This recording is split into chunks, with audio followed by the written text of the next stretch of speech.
Gure ikerketa taldea gluten 3S deitzen da, eta EHUko farmazia fakultatean egiten dugu lan.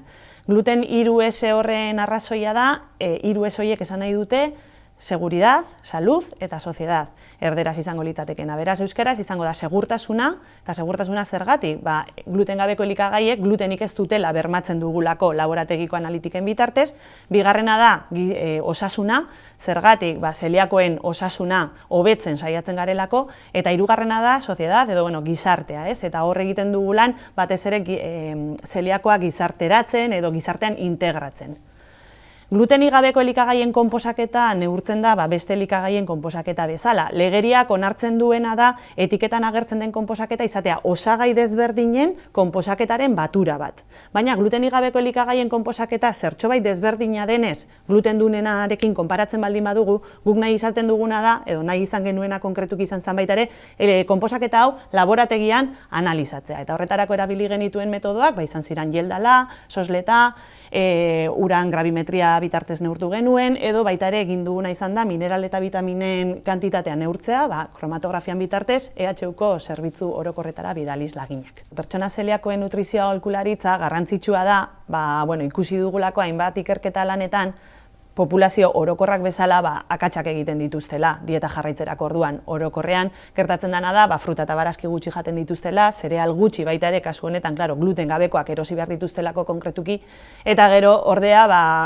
haragi asko adibidez jaten dute, ez?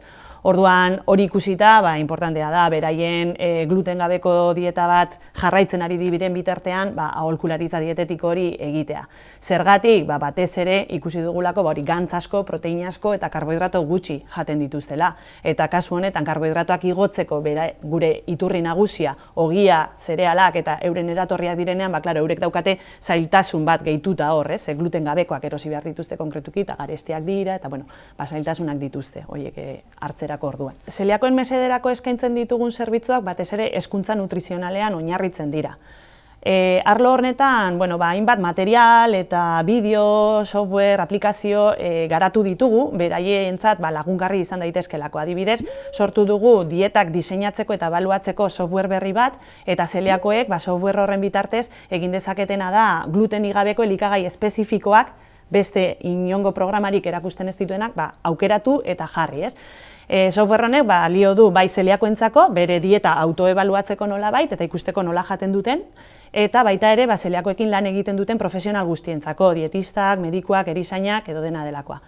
Hori alde batetik, softwarea aplikazio moduan ere badago, orduan edozein zeliakok bere mugikorrean edo tabletean jetxi dezaken aplikazio bat da.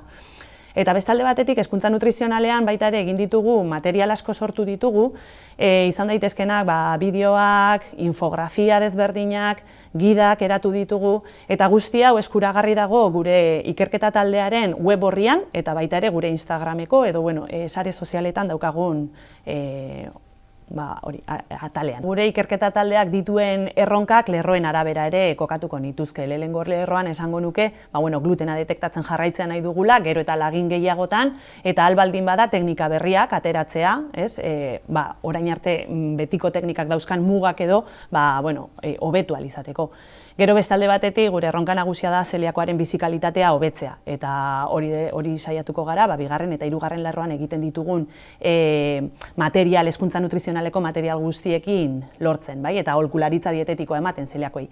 Eta azkenik, gizartean integratzea zeliakoa, hori ere bilatzen dugu, eta horregatik, gaur egun eskoletara edo beste talde batzuetara, populazio orokorrera zabaltzen dugu gure ezagutza, jendeak jakin dezan zer dan zeliakia eta zer dan glutena eta normalizatu dezan.